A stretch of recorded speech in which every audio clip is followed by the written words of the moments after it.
but I would never go back and change it. I would do the exact same thing. Why? Because the growth I learned from that. I think with the military, it makes you push beyond your mental limits and physical limits to actually keep you in that uncomfortable state.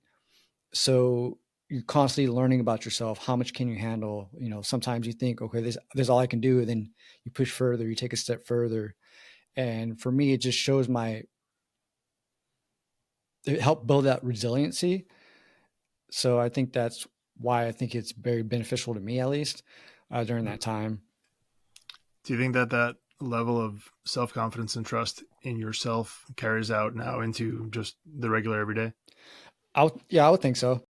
So like really, it helped me with my patience. Like it really nothing affected me. You know, they were always the family always like, you're always so calm. I was like, because this is really like it's nothing. we're worrying over small stuff. There's no point.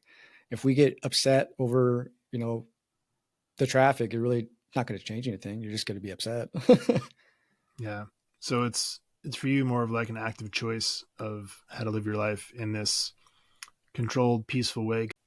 Exactly. I think that's where I have a different perspective, and I try to help other people. Like like what you're going through, like it sucks, but if you change your perspective and actually use that pain to fuel, make you better, you can actually improve your life. And just think about what's happening overseas and stuff like that. It's that's their everyday life.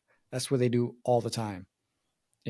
So the And I'm curious on your take on that. oh, so I definitely, I like that quote. First time hearing it, so I love it off the bat.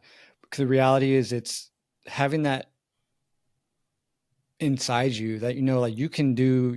Like you can send me to war tomorrow, and I'll be like, okay, let's go. But at the same time, you have to hold that. A lot of men try to have that alpha mentality where I'm the best person ever and stuff like that. But it's usually the silent people. That's the people you want to. I think it's more just being self-reflection. That's what I think it is. It's the balance of being uncomfortable, pushing your limits, but at the same time reflecting on just your story alone. What did you learn? What did you not? Being accountable for your actions. Like, yeah, I wasn't great. Let's say I wasn't a great dad or husband, but I can improve on that and learn from that. I think you have to just look in the mirror. I'm glad you brought that up because I don't want the perspective to be you have to enroll in the military and go to war to find out what you're made of. Like you can do a little bit of an after action review on how you showed up as a spouse or how you showed up as a parent, and then use that to be like, man, I hate the feeling that I had to argue or yell at my kid before they went to bed.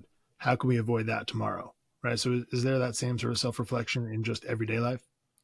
Definitely, as okay, what did I do wrong?